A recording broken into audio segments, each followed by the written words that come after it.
Tick tock, tick tock, tick tock. This sound, is it just telling you that time is passing, or is it the sound of that countdown in your mind? Think, think, think. Your body is heavy with fatigue, but your mind is as if it's starting a new day. It won't let you sleep, will it? It just won't let you slip into that sweet, peaceful silence. So, what's on the menu tonight? Which movie are you replaying over and over again in that dark movie theater in your mind? Today's events? Are you analyzing that 1 second silence that followed the sentence you uttered at that meeting? Are you trying to figure out the meaning of that one word reply to your message? Those 3 dots. You keep rewinding that moment everyone else has forgotten. Or is it what happened 10 years ago, that embarrassing moment at your first job, your first heartbreak, that argument where you thought, I wish I had said this instead? The past stings like a fresh wound, doesn't it? As if it happened yesterday. Or worse, are you thinking about what hasn't happened yet? Where you'll be in 5 years? Those terrifying scenarios. What if you lose your job? What if your health fails? What if the thing you fear most happens? Your mind is working non-stop, like the most skilled disaster scenario writer. Is it regret for what you said, or the heavy silence that weighs on your shoulders for what you couldn't say? Sometimes it's not even that. Sometimes the questions come from a deeper, more gnawing place. In those quietest moments, just as you're about to fall asleep, those questions knot in your throat. What am I doing? Why am I alive?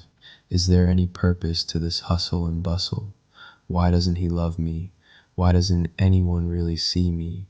Why am I so alone? There it is, that voice, that ruthless prosecutor inside you. It constantly puts you on the stand, interrogates you, and in the end always delivers the same verdict. You're inadequate. And the worst part, you've been listening to that trial for so long that you've come to believe that prosecutor is you. You've come to believe that voice is the truth itself. But wait, take a deep breath. I want to whisper a truth to you. This is not thinking. This is a vortex, a vicious vortex that keeps you spinning in the same place, in the same mud, slowly swallowing you up, sucking your energy, stealing your joy of life. And because of this whirlpool, you're missing out on life. You can't enjoy a cup of coffee with your friends because your mind is on what your boss said. You can't feel the warmth of a sunny day because your mind is on the dark clouds of the future. Even in the most beautiful moments, a part of you is always outside, always anxious. And do you know what's the saddest part? You feel completely alone in this battle. From the outside, everything seems fine. You smile, you say, I'm okay. But inside, behind that smile, there's an unresolved conflict, an endless battle that no one knows about. It's as if every moment of your life is being judged by a jury with shadowed faces, and no matter what you do, that jury is never convinced. If you get that promotion, they say, you could have done better. If you have that relationship, they say, you'll definitely be abandoned. It's never enough. It's never complete.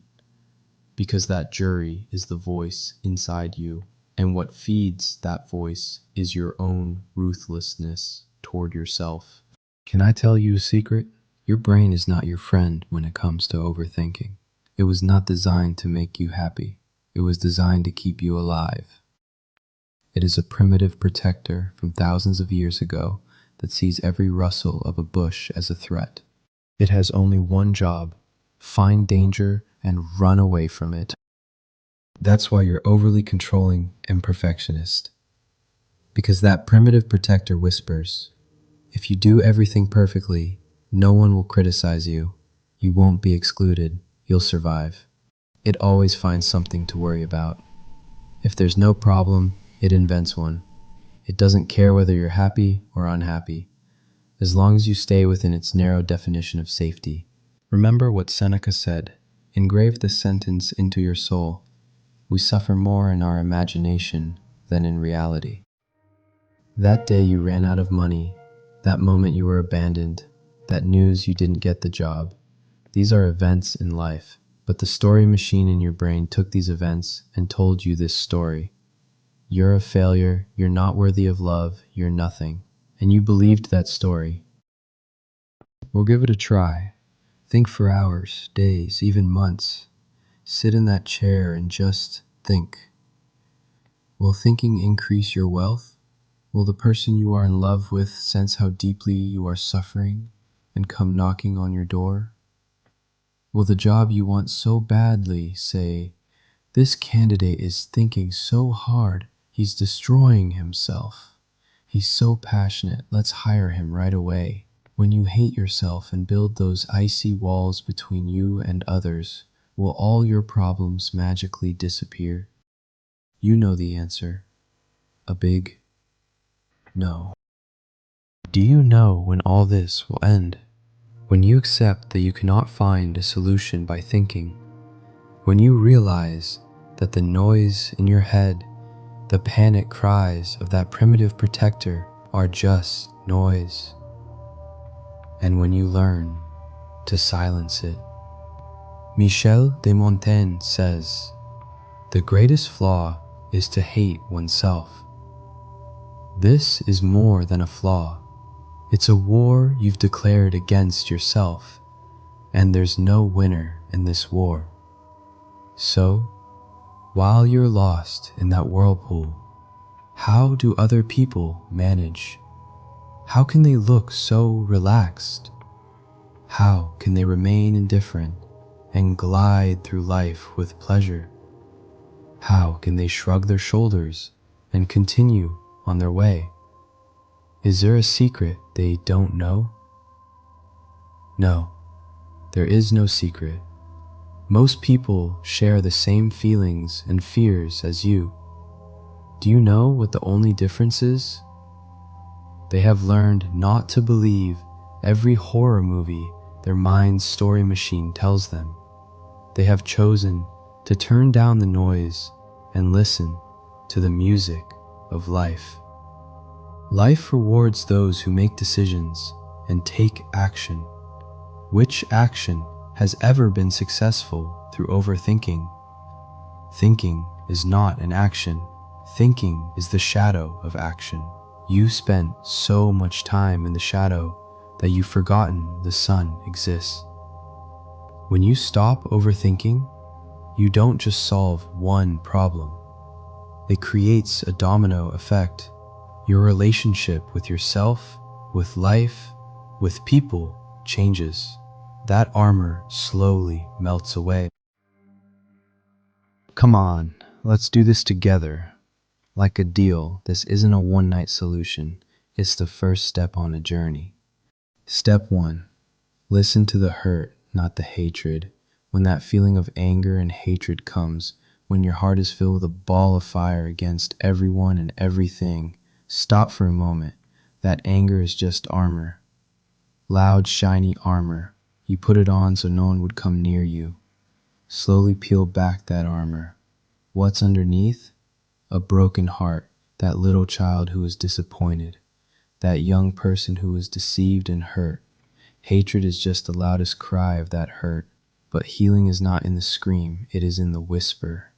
Try to listen to that whisper. Hear that inner voice telling you only this: I was hurt, and that scared me so much.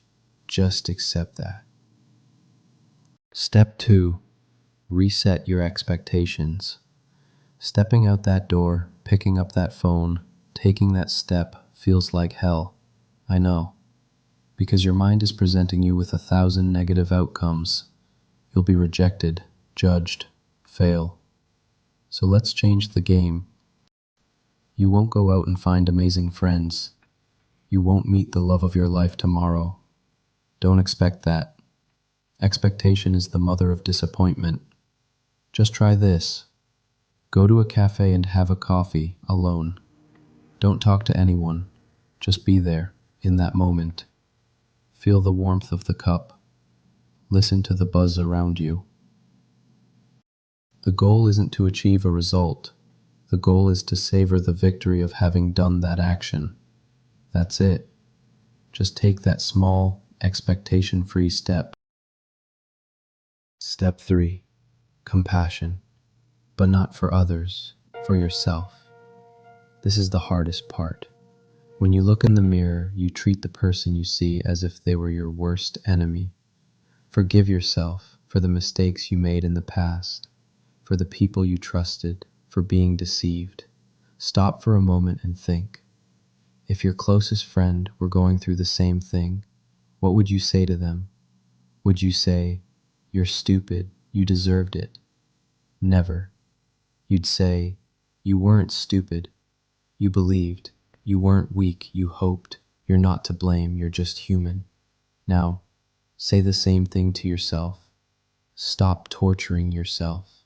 Put down that invisible burden on your shoulders, just for today. Don't worry, my friend. The ice in your heart won't melt in a day. But every small step you take is like a hammer blow to that ice. And one day, the first crack will form, a drop of light will seep in, and that heart will begin to beat again. You were never alone. You were just too far from yourself. If you'd like me to join you on this journey back home, please subscribe and wait for me here.